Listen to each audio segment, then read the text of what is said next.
going anymore. No, you're good. Hi, everyone. Thanks for joining. We'll just give a few minutes for attendees to join. Thanks for being the early birds.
All right, we'll just give it another minute as people come in, but thanks so much for joining us.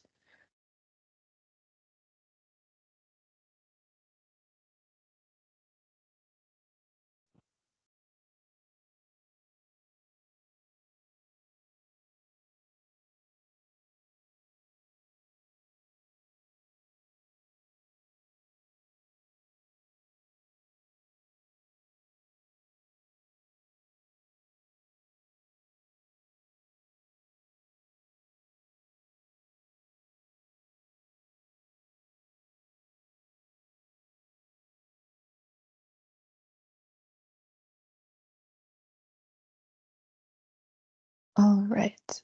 Hi, everyone. Thank you for joining this webinar today on participatory design or tokenism, markets assessment or MBP in humanitarian contexts.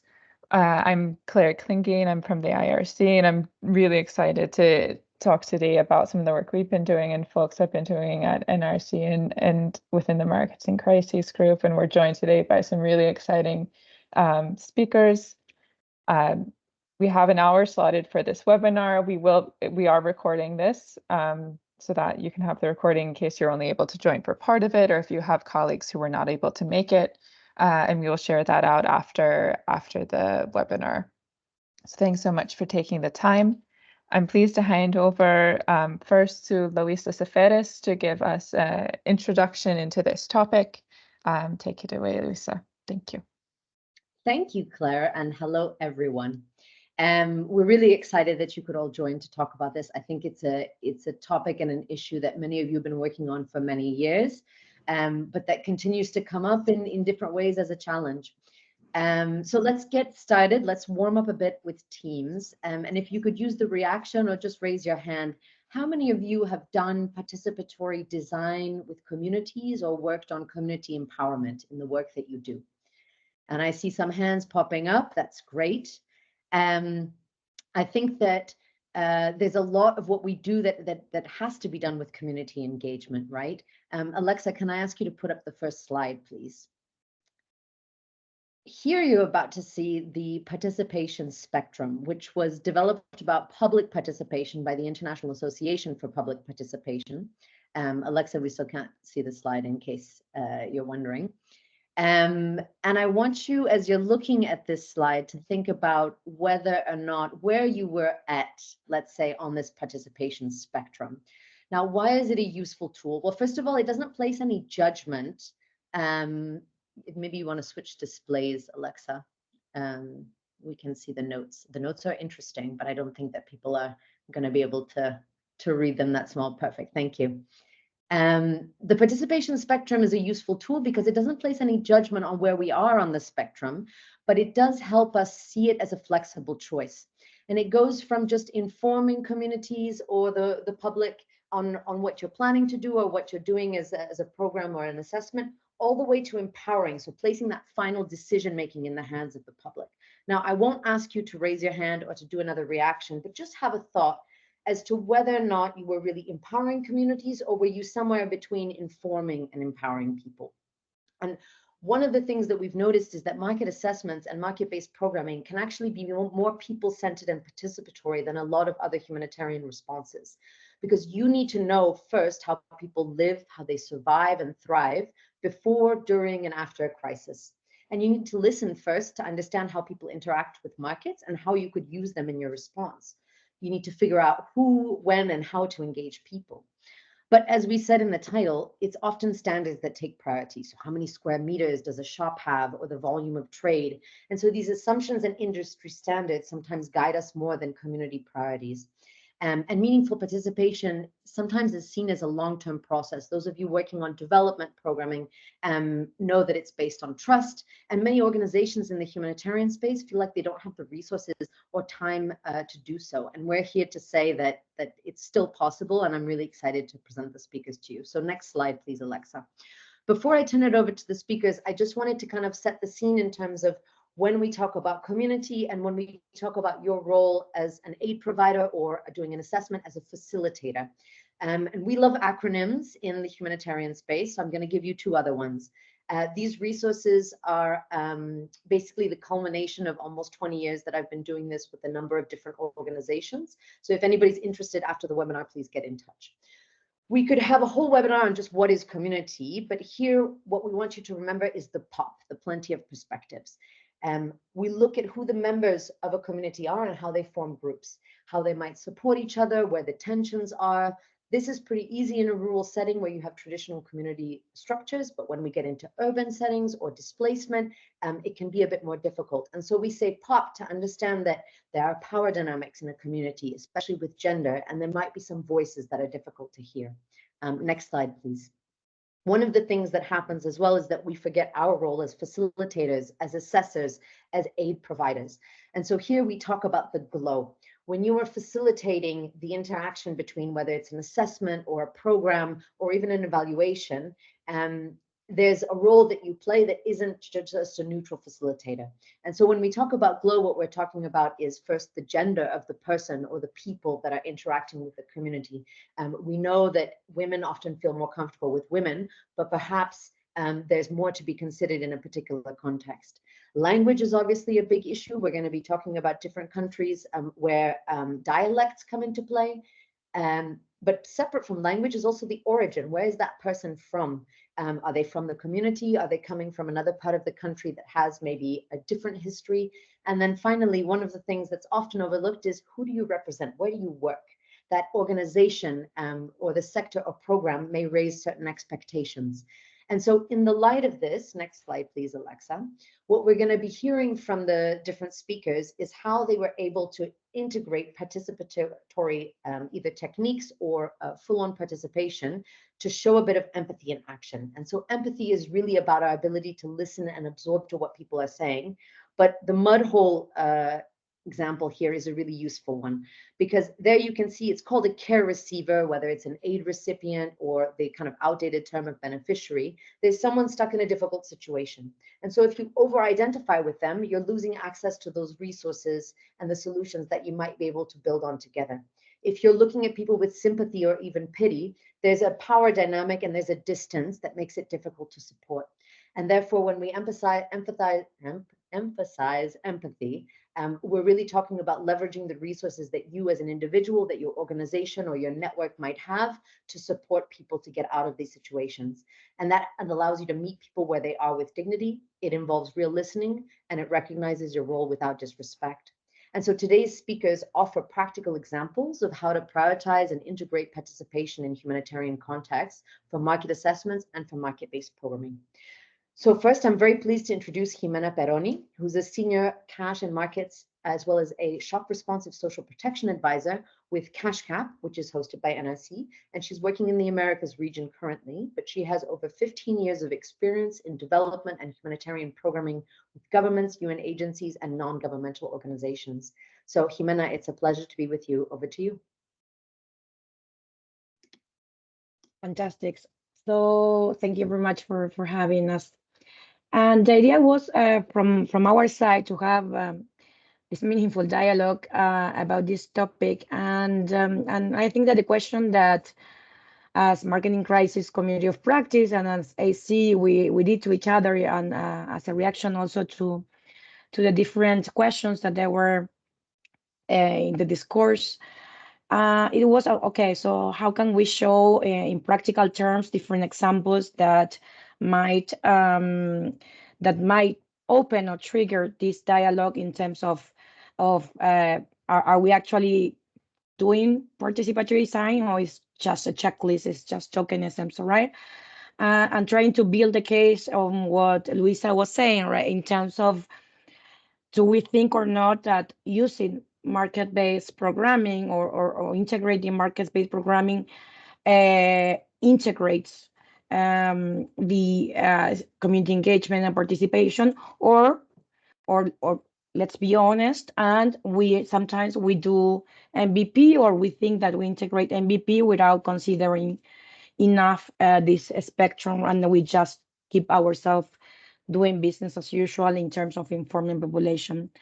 So I was thinking which example to could fit for purpose in this thing, and I think that one of the work I'm most proud of is that work that we did as a task force. I was supporting a task force with many agencies, with IFRC, with REACH, with IOM, with NRC, and UNHCR, and we decided to explore for many reasons that I will not get into that. We do have a human mobility crisis in Latin America.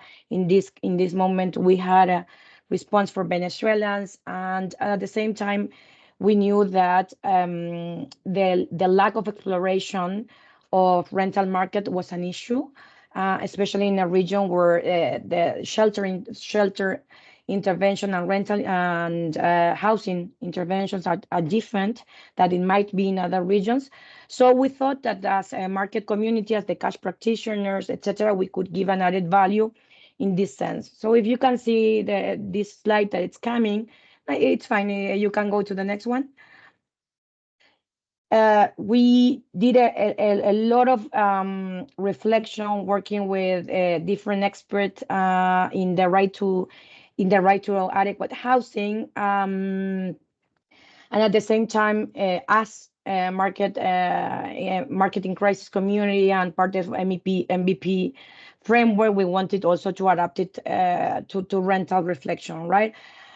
So in this process that I will share the links, and I will share, and please contact me if you want to know more about the rental discussion. But we really felt that there was a lot of technical angles that definitely were having from a desk. Let's say we were trying to integrate MBP with the right to adequate housing, and this was a really interesting approach. But at the same time, there was a willingness to say, even to challenge ourselves in terms of, okay, what's adequate housing mean from the perspective? So there were two decisions that we made. One, it was that we will not create this guidance from the desk. So from the beginning, we started kind of in the process of co-design processes. So we set up the process in order to co-design with the people in the field, with the people that wanted to be involved, with the different experts from different angles, whether it's affordability, whether it's engineers, whether it's security of tenure, HLPs, etc. So this was a huge process. And at the same time, you can go to the next, sorry, Alexa. So at the same time, we wanted to make sure that we wanted to be practical. So we wanted to set up some tools. We didn't want to make a theoretical reflection only, but making sure that at the same time, people had a set of tools that were enough to be adapted to every context, but at the same time, really that speaks to the different angles of the right to adequate housing. So you will see that in the toolkit, you will find different tools. We had methodology and planning of the assessment. We have different tools that were co-designed in the field with the staff for different technical issues, scoring tool, problem tree, tenants, interviews, government, etc. However, at the same time, during the first test of assessment, we realized that all the tools needed a proper co-design in integrating the perspective that Luisa was referring. How can we analyze adequate housing without analyzing the different perspective of the tenant, right? How can we analyze? And so we did a step back and we said, we need to review the tools, not to review, to design the tools with the people that we are working with. So we step back and we started saying, let's start from scratch and let's come up with tools, design and co-design with, in this case, people from Colombia, Venezuelan refugees and migrants that were in Soacha. We did the same in Ecuador. So we started building the tools with them and for them in that sense, right? So you will find that there are several tools. We can go and in the next slide, we can see that different processes were co-designed with the staff, plus integrating the different members of the community. So I think that I will quote some. I remember some feedback from the Venezuelan families that were part of this process, and they were saying that they have never participated in an assessment exercise like this. It was great just to have the time to contribute, to be part of the process. We analyze different tools, we analyze different ways of understanding the neighborhood, etc. So it was kind of recognizing that the members of the communities are equally experts of their own condition. It was including them to provide this perspective on how the different elements on how they experience what we call it in dimensions in this case, at the same time helping us to analyze risk and barriers that they face. And at the same time, we were committed to empower in this spectrum that Luisa was referring in the process of assessment. We were not saying, okay, no, we are going to empower in this stage. No, we say, no, when we are defining this, when we are developing this tool, we need to empower or work with the people in order to feel empowered. So it was kind of a deconstruction on that sense. On how did we do it? It was a systematic process that is capitalized, so I will not go into that. But at the same time, we work really close with my colleague from NORCAP, hosted by IOM from CEA Expert. We map the different tools. We review all the different tools that the CEA experts had, and then we started kind of a bottom up co-design with the population, and then testing, and you will find, for instance, here I will leave all the links for sure. Here with my colleagues, we are explaining on how to use it, how was our experience using it, etc. Next. So, well, these are pictures just to see, to show you that it was not a training, it was to show you that we really integrated a co-design process. Here you will find Colombia and Ecuador from the national societies and other agencies, and from different colleagues from Colombia. You will see that every tool, every concept, etc., we will reviewing, integrating their perspective, bringing different experts and angles. So it was a super rich process with the national staff from different agencies. And in the next slide, well, this was what the field exercise. So you can see some pictures. even we have the architects doing the kind of the technical checklist that they were used to, but at the same time, here in the bottom up, you will see my colleague Celia working with the kids and working with the kids in order to integrate the child perspective on the different ambience of the house and trying, like, you will see that in the tools, even if in the checklist we have safety, for instance, from the house, then we have in the participatory tools a lot of games and different participatory tools that can assess how they experience safety in their neighborhood, how they experience safety in their park, how they experience safety in their family. So we were kind of trying to mirror down the technical quant data, but at the same time trying to mirror it with the much more participatory and flexible tools that CEA experts are used to. Next.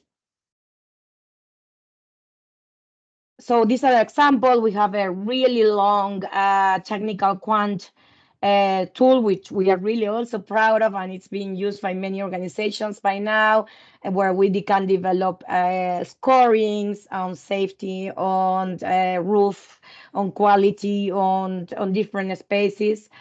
But you can see in the next slide, we have beautiful scoring that you're more than welcome to play around. We have an Excel sheet.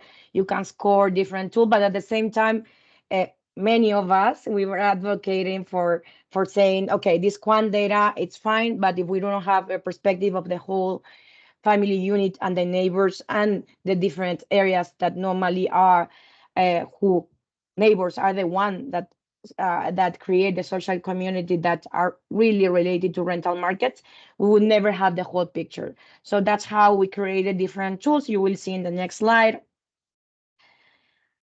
So you will see in the next slide, in this case, I put one only, that it was the one that you can work with video, camera, audio, photography, depending on your own tools that you are more used to, but you will see that you have different questions that are validated, and we have set it in the field, which mirror this quant data in order so you can understand. So one tool that we created, it was me, my house, and my neighborhood, in order to make sure that you walk around with the kids and with the people in the family, with teenagers, through the houses, through the neighbor, etc., and you are capturing qual data in order to make sure that all the different angles that are needed to understand rental markets were considered from a qual point of view, from a quality point of view. At the same time, well, you will find other tools where you can analyze all this also qualitative data in order to make sure that you inform your response, right? So as in the next slide, and I think that as a wrap up, I would say in line on what Luisa was saying, that my final reflection would be our final reflection, because we did a participatory process with not only the task force, but including Colombia and Ecuador colleagues, and it's available. I will share the webinars in Spanish, but it's available for everyone. So we really got deep into this. But I think that my final reflection is co-creation. It's a key step in a participatory process for this kind of type of process. So you have to find what is the process that's fit for purpose for the exercise you're having. That means that doesn't mean that if you just because you are developing a guidance, you should sit in your desk, start developing. You can also include a core participatory way of working, even in developing a guidance. Then the level of involvement, you have to have a clear picture of the spectrum that Luisa was referring and the stage where you are programming. So at the same time, even if you are developing tool, it's not always good to test, to validate. No, you have to integrate the different the people that you are working for into earlier stages. And at the same time, one lessons learned and one pending for me at this, we couldn't we didn't have a program that was supporting this in order to make sure that in the ideal world, this process should have ended with informing a whole response with different angles. So we only had, in this case, the willingness, the task force, etc., only for market assessment. But ideally, this should be part of a process that inform a shelter or a housing intervention. So we would kind of create the MBP, the market lens within a housing intervention. So that would be my three. I think I'm on time. So I think that would be my three final reflection of this process to continue and opening the dialogue. Thank you so much, Jimena. These were some incredible examples of what is seen as something very technical, right? Rental markets, and making it very participatory, being very conscious about how you're bringing in different community perspectives and making sure that your technical tools are actually informed by people and their priorities. So excellent. Thank you so much. It's a pleasure to turn it over to Claire Klingame, who opened the webinar for us. She's a researcher at the International Rescue Committee, who leads their research on economic well-being. She's been in this role for 5 years and has conducted research on market-based programming, multi-purpose cash assistance, mentorship, apprenticeship, and anticipatory action across a dozen countries at the IRC. So over to you, Claire. Thanks so much, Larissa. We can go to the next slide. Thanks, Alexa. So I'm here to talk a bit about some of our learnings from our project in Puntland State in Somalia. So about a year ago, with support from BHA, our team set out to generate evidence to inform the design of market support programs whose primary goal is facilitating access to capital and understanding how that impacts the market. So not just thinking about the impacts at the individual or household level. Since we wanted to detect effects of the program at the market level, we decided to implement this project in a small to medium-sized marketplace in Garowe in Puntland State called Dengarayo Town. And we knew from the outset that the program would feature two components. That was, we had to put something within our proposal, and those two components are the cash or business grants and then facilitating access to loans with a local bank. And sort of as a preview, the local bank, we did ask vendors in our participatory design process what they thought of our few options on that side. So really trying to push the participatory approach throughout all components of this project that were all the details that were open to be filled in. So even though we have these two overarching programmatic components set, we left the details open for co-design with vendors in the marketplace. And so these included who should receive which type of assistance to maximize impact at the market, how vendors should be selected, the value and the frequency of the cash assistance, how we measure program success, and how and when learning should be shared with market stakeholders from each part of the process. Since we had both this co-creation phase and then what we co-created, we're now piloting and measuring the impact of that program. On the next slide, you can see a bit more about our participatory approach. So I am not a participatory design expert by any means, and we therefore collaborated with some participatory research and design experts at UX, a Dakar-based UX design firm. And together they really showed us as a technical team, both within HQ and in our Somalia country program, of how can we make this co-creation and this participatory process work. We conducted mixed method research with market goers and with vendors in the marketplace to understand the landscape. And then we also held several co-creation workshops with vendors and representatives from the local bank who would provide access to loans. While some of the mixed method research used more traditional approaches that I'm sure all of us have used at some point with key informant interviews or focus groups or surveys, the co-creation workshops leveraged a series of card-based exercises like the one you can see pictured on the right. This was a new approach for us and for many of the vendors who participated in the workshops.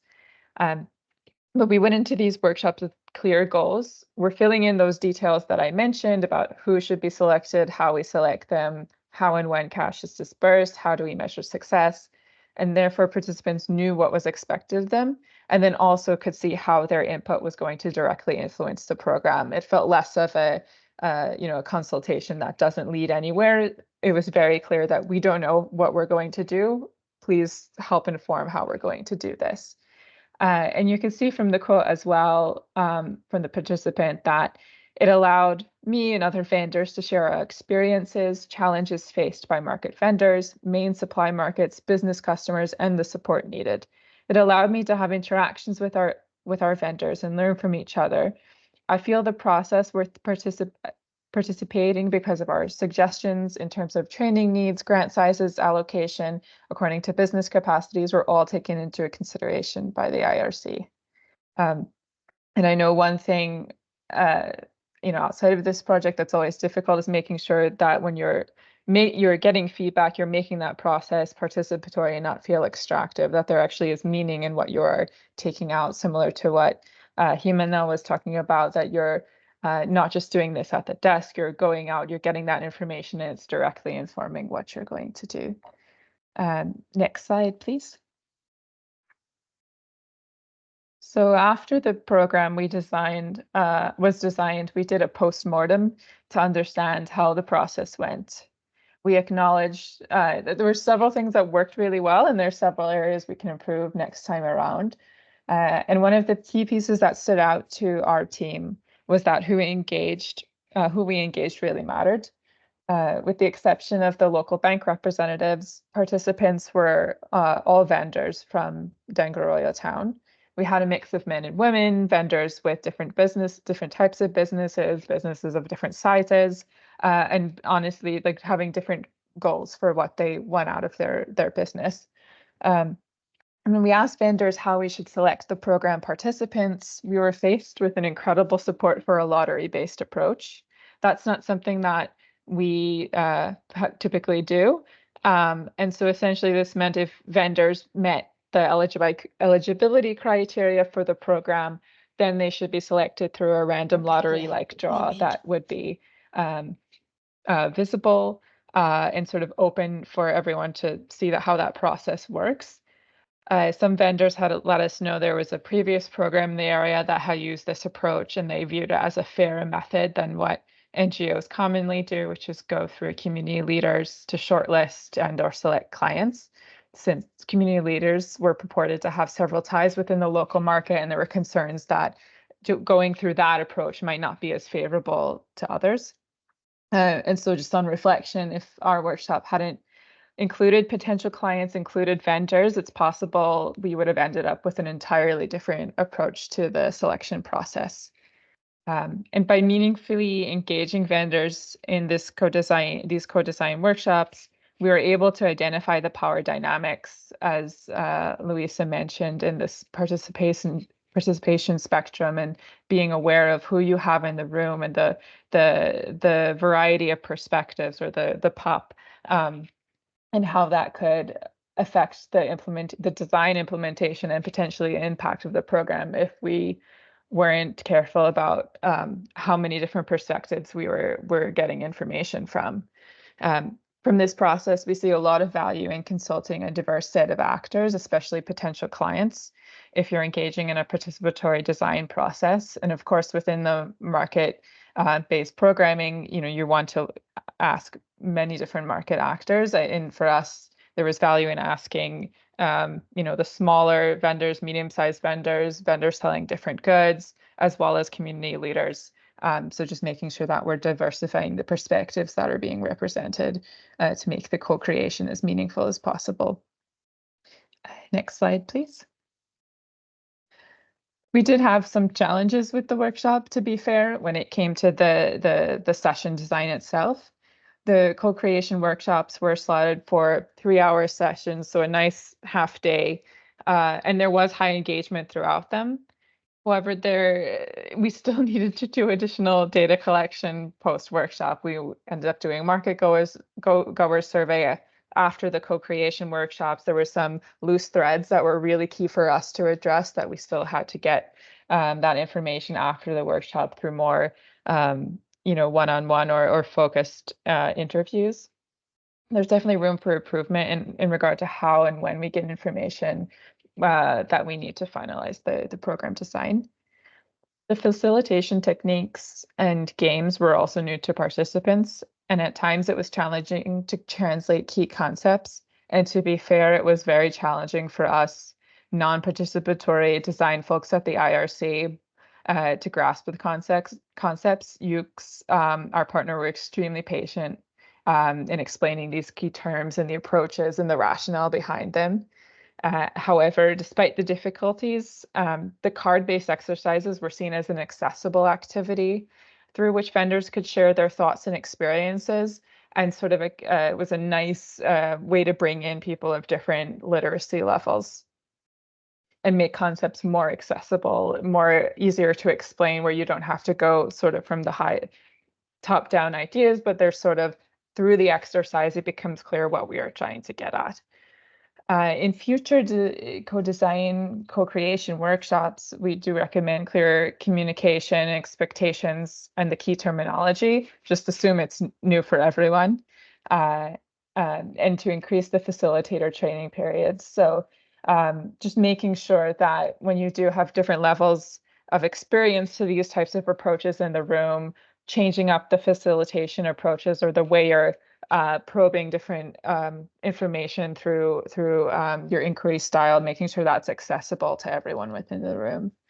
And sort of as two previews right now, we're just wrapping up one of our last data collection on this project in terms of the impact. We did end up giving cash grants and the facilitating the access to the loans with the local bank based on the process that the vendors have proposed through the co-creation design. So you have vendors who receive different size cash grants through those who were facilitating the access to the loans. The bank provided them with a financial literacy training, and then did their verification to see who is eligible. People receive different types of loans, sort of based on who what the vendor profiles were, what would the impact be on the market, and it's been really fruitful seeing our relationship with the bank grow as well, and seeing and supporting their capacity on just sort of what are the things you want to track and measure over time in the monitoring of client outcomes. And so we're hoping in a couple months to have from our side, the research around this program and see how that pans out. And then hopefully within a few days, we'll have a learning brief on this experience going live on the Markets in Crisis website. That's all from my side. I believe we're ready for some great question and answer time. So back over to you, Louisa, to bring us back together. Great. Well, thank you both for these excellent presentations, and I'm seeing that there's some people presenting themselves in the chat, so thank you for that. I encourage you to use the Q&A function or in the chat, and then we'll migrate them to write out your questions. The first question we're going to go with is from Joe, and it's for Claire, about the fascinating collaboration with the UX, a user-centered design kind of creative company. What has been your experience working with a private company instead of the usual NGO type organization, of their experience and interaction with participants? And I think that's a great question, because we're seeing a lot more of that. And to play a little bit of devil's advocate, those of you who might have seen the ALNAP report, I think it was back in 2018 or 2019, where they were exploring user-centered design in humanitarian programming, not just market-based programming. The findings were kind of depressing, to be honest, which were basically saying, oh, we asked women how they felt safe, and they said they wanted lights in toilets. And we're looking at, well, if you read the sphere standards, then that would have happened anyway. Can we go beyond that? So maybe, Claire, you could talk a little bit about in 2024, how we have hopefully evolved. Thanks, Louisa, and thanks, Joe, for this question. So one of the interesting things from our side within IRC is we do have a human-centered design team, and they sort of had linked us up with a couple potential design firms they've worked with on their side. And it was definitely a different experience when we first started working with the UX. It was like we spoke two different languages. We might use entirely different vocabularies to mean the same thing. And that took time to make sure we're all on the same page. I think that was probably one of the trickiest parts of the collaboration, is that sometimes we would just end up talking past each other because of the technical jargon from our fields. I think what was refreshing with working with a design firm in this case, we had a researcher who was based in Ghana supporting the project the whole time, who traveled out to Garowe to support the team. And then they also worked on hiring a local designer within Garowe who could support. And so having, just that level of support from their side of people who are absolute experts in this and doing these processes, I think, and not relying on that ourselves, and making sure we're bringing to the table the technical needs of the project and sort of situating it within the broader project, but having, excuse me, someone who really knows the ins and outs of the different methods that we can use, that we can sort of present what our expectations and needs are from this design process, and they can really level head with us and say, well, if you use this approach, you're not going to get quite what you want. Maybe you should change the way you're approaching this exercise. They also came to us with the different card-based exercises. And that was eye-opening for us. That's not something from my role as a researcher I would have been able to do. And I think from our technical side, we'd had much experience within this context specifically. I'd say there's just a wealth of different approaches that working with the design firm really opened up for us. I'd be curious to see how that work with multiple NGOs too. I think one additional thing with YUCS is that they provided training for our staff as well on some of these more qualitative and participatory design approaches. And so that's something that we can take with us beyond this project. The training was more broadly, how do you use these different methods, and sort of sharing their knowledge with our team. And I think that's just something that's a plus that I've seen working with the firm. They also have that commitment within their mission statement. So I think there's just a nice sharing of knowledge that, hopefully our team can then share bilaterally with their collaborators. But yeah, I hope if there's anything else you'd like to nuance that question, please feel free to come in. Great, thanks. And I've just dropped 2 online resources for anybody interested in kind of dipping their toes into the user-centered design world. One of the feedbacks we've gotten, and Alexa, if you could put up this participation spectrum again, is that these are great tools if you are struggling with kind of a pre-designed program or a proposal that's already been submitted, where you want to integrate design elements, because user-centered design has come from the private sector. And it's actually many of us who are on Max right now. One of the reasons why people are so attached to Max is because they took a user-centered design approach to building those products and services. But at the same time, those of us who have been involved maybe with communities over several years, and you're using community participation in the relationship building to build that next set of the response. So as Jimena was saying, I was wondering if I could turn to you, Jimena, and ask you that question that I put in the Q&A, which is around, and you started to answer it there, but I think you can do it justice in a verbal response, is navigating that tension between, as aid organizations, having to submit a proposal. Maybe you've already submitted a proposal, and then how do you bring in those participatory elements? And what do you do when communities bring you priorities and solutions that are not at all in line with what the donor or the program or the organization can provide? So maybe you could talk a little bit to that role and that tension between wanting to really empower communities and leave that final decision making in their hands, but being in a position where you are managing resources or expectations on the other side. Yeah, thanks. Yeah, no, I responded in to structure my idea, but it comes into the title, the great title that you came up with. It's about actually committing to participatory or being just a tokenism. So I do think that in terms of response, we yet we have fragmented decision making. We still have donors, which is abstract to say donors, right? Donors, whoever say there is, I don't know, there is no address, donors at gmail.com, right? And we write to all donors. So it's not like saying donors are not engaged enough with AAP or participatory. They are, and they are in terms of position base. But at the same time, this doesn't trickle down into decision making. So for me, again, when I was saying the example of how we decided to go beyond our little task force and make sure that we involved all national staff from Colombia, from Ecuador. This was an example of, okay, we really need to step out of our desk and making sure that we involve in this process. So I honestly think that if we do the same with decision makers, and decision makers do it in the same layer with the other layer, and we involve coordination mechanisms, and we involve country directors, and we involve, then we can talk about technical tools like the one we have both share, UX, different participatory and rental, etc. But I still think that even if we come up with a solution, that's why I think that my answer was, there was a paradox in the question, which it's like, how can you come up with a solution without talking to a user?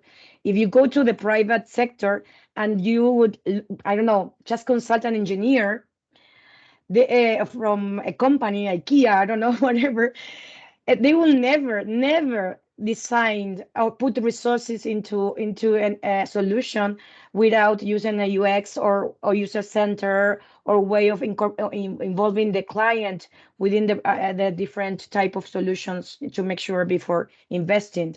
And I don't know why there is a paradox that we do. So yeah, I still think that we have to work closer with our advocacy teams, making sure with our technical teams, with our decision-making teams, with our coordination teams, to make sure that we really commit to put people in the center without a tokenistic way of doing it. Yeah, that would be mine. I don't know if I'm answering the question, but yeah.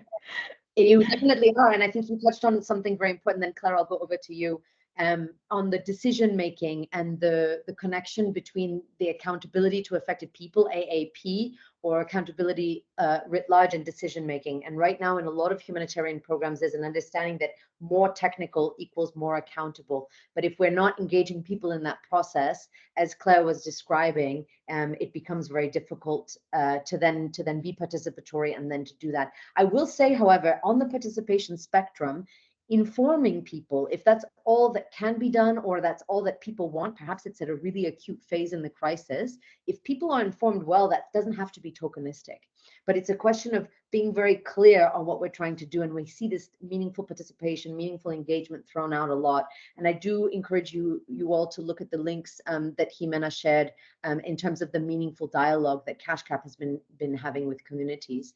Claire, I would love to hear your thoughts on how you balance those two things, particularly in your example. You also have a question from Clayton about what the banks requested as collateral. It sounds like a pretty specific question. And then whether vendors restricted repaying the loans. So over to you. Thanks, Lisa.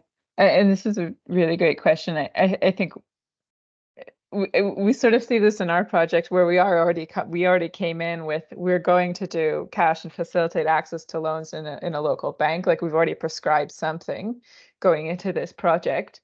And although the rest of that we left to the co-creation, there still is that tension there of, we are coming in with, this is what we're looking to implement and to study. There were several things that came up through the co-creation, and then also through the mixed method research of different needs across vendors, different behaviors across market goers. And that's something we have for the records shared with our team. And, we hope we can use that information in other projects and other opportunities. So not letting it just sit there. I do recall within this project, solar panels and refrigeration came up as two areas of need within the market. So refrigeration specifically for like meat and fish, being able to store those and have a closer market, closer supply network, both on the market goer side and then also with the vendors in Dengoroyo. One of the things we did as a team, we don't want to prescribe what people are going to spend the money they receive, but we are tracking if they're going to invest any of their cash or their loan in either of those. We did double check the price of refrigerators to see if that's within the different size of the cash grants or the different potential sizes of the loans that people would receive to see if that's something that is still accessible, if continues to be a need. So there is some tension, I'd say, within the broader scope of the project, but we try to make it work within that range of how can we be as responsive as possible. And Clayton, to your questions, these are great. And this is a good point I didn't mention before, that Amal Bank, they're following Islamic finance, so there's no interest on loans, so they followed a practice that's sort of framed in terms of profit sharing called murabaha. And so that's sort of the situation in which we were operating under. I know from the loan process, we put forth 23 vendors who could potentially be eligible, and only one was ruled out as not being eligible for receiving a loan and ultimately did not receive one. Everyone else did, and that was linked to credit history for that specific vendor. So far, we've not had heard issues of anyone repaying the loans. We're still only a few months out of that process. We'll let you know if anything related to that comes up. But I can share some details on the profit sharing process that the bank follows, if that would be of interest too. I'm sure it would be. I'm not seeing other questions right now in the Q&A, but I would encourage people to go to the chat and to read. We've got a question. So for Claire, what problem experienced by the vendors explained the need for the pilot and kind of what caused this? And then in emergency programs, engaging with the market typically involves using local service providers as a means to delivering cash and quickly for early recovery. This is part of the system works for the poor, so to say. But in humanitarian settings where there's an ambition for resilience beyond early recovery, what approaches do people use in co-designing support to fix part of the system that are broken, that when fixed also benefit the poor? While you guys are gathering your thoughts, Daniel, it's almost as if you planted the question. I will give actually two examples from mainly rural settings, and it was a while ago. But in Darfur in 2009, there was a lot of questions around early recovery, around building up infrastructure that would benefit let's say the economically poor and also the vulnerable who had been either victims of the genocide, displaced, and all of that. On the one hand, there was a lot of top-down humanitarian assistance that had already decided who was vulnerable and who was not. And I personally was embedded with an organization that was within communities in a very remote part of the let's say Western Darfur. And when seeds and tools were brought in, they were just insufficient. And we literally had no other choice but to take a community-based approach for the targeting. And we did full empowerment, but I'll be completely honest, it was out of necessity. If we had not done that, there could have been serious do no harm implications, even outright conflict and violence. And so we left that in the hands of the community. We left them a certain amount of time. They came up with a solution that worked for everyone. We worked very hard to make sure that everyone was informed, that there was also local accountability with the umdas and the sheikhs. We thought it was great. I was ready to write up my lessons learned report and share it with everybody as a success story.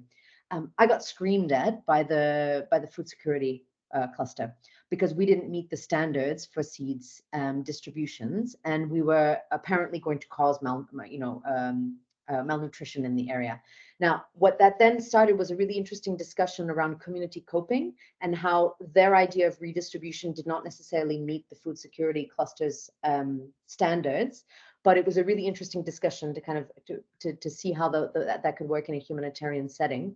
And the other example I will give with that same group of communities in Western Darfur was that over the year that we were working on these emergency responses, early recovery, livelihoods, etc., they came up with a completely different idea, which was about the migration routes of animals that had been destroyed by climate change and by the conflict.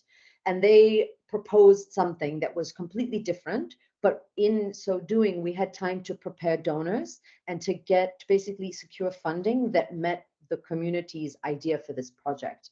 And so I think the takeaway there is that there will be tensions between the industry standards and communities, but with enough time and kind of the relationships, we feel as humanitarian organizations, sometimes we don't have the time to build up those relationships.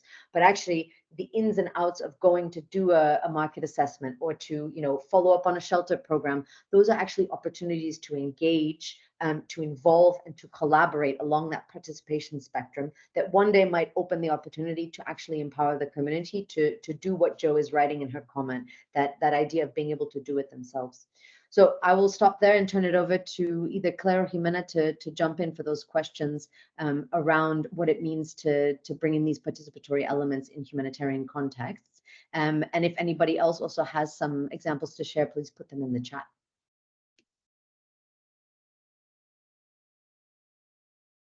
Claire, if you want to take the first one, I can take the second one if you want. Sure, that sounds good. And just to quickly answer that first one, within Dengoroyo town, there's been, it's largely pastoralist. And so that affects how the vendors, their businesses operate when you might have your customer base being quite mobile, and what that means for when you get paid, when is money coming into your business. But then we know that within this region more largely, there's been recurring drought for decades that's affecting people's livelihoods, affecting business within the market. There's insecurity that's led to, there's a sizable displaced population living within the, internally displaced population living within the area. And sort of what humanitarian programming already existed was focused on basic needs and malnutrition. And we weren't seeing so much of support to vendors and sort of what can help, thinking of a more market system, market-based approach to help with these issues. And so that sort of made Dengoroyo a perfect place to do this pilot. And Jimena, if you wanted to cover the next one, thanks. Yeah, no, I wanted just to make a comment that I think that even the question for me, it's the perfect definition of the added value of market-based programming. I think that the ones that we really believe that integrating markets within humanitarian settings in the way we approach things from the beginning is the right way to go from beyond cash responses. Cash responses are a fantastic modality and tool to respond quickly to basic needs or to contribute to sector outcomes from a demand side. But however, involving the supply side, involving the regulatory environment, infrastructure lens, etc. from the beginning, it will like amplify sometimes with the right advocacy measure, with working with the regulatory unit of the government, of the municipality, you can untangle a whole situation that or address a whole problem that was created or was acting as a bottleneck in a market, and in that moment literally working for the poor. So there's a lot of MSDs, market for the poor, MBP with the people in the center. I think that there are many ways of doing it, integrating people in the center truly, meaningfully. However, I wanted to give back to you, Luisa, because I think that the question helped us to build the case that you started the introduction, that MBP actually can help us to put people in the center and can help us to actually address the humanitarian problems with a much more resilience lens. I don't think I need to say anything after that brilliant wrap up. I think that's why we also wanted to bring everybody together to have this discussion. It's obviously an ongoing one and definitely not an easy topic, but we hope that with this type of transparency and sharing of experiences, that we can bring together those ideas of people-centered, of participatory programs, and market-based programming and market systems development, MSD. And I think that that's why many of us who are part of the Markets in Crisis community of practice, which I believe my colleagues are going to put a link in the chat for those of you that are still not on the link. You can see our Skype here. Maybe you want to stop sharing your screen, Alexa. but we'd be very happy to continue these conversations. This is actually how this webinar came about, was because of the markets in crises discussion.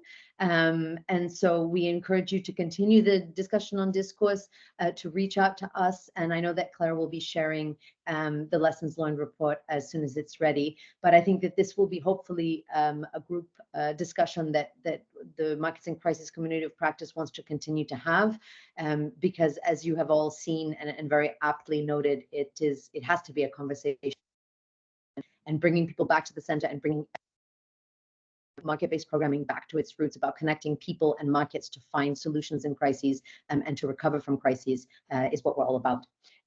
So Jimena, I don't know if there's one last thing you wanted to say. Yeah, not on this topic particularly, but just building on that some topics when they're discussing this course, this goes back to us, and we have this type of conversation, and next one probably will be on markets on the move, addressing topics on human mobility. We will be posting on the date and time and the speakers on the discourse. But just to show an example of what Luisa was saying, now a lot of people has been discussing how can we tackle or address better the challenges and opportunities of human mobilities, and how do we think, or having an open dialogue on how market-based programming can bring some solutions, or at least open a dialogue on these challenges, new environments. Thank you. Well, we're at time. Thank you, everyone. Please stay in touch. And if you haven't already joined the Markets in Crisis Discourse group, please do so. Have a great rest of your day. Thank you, everyone. Thanks so much. Thanks for inviting. Thank you.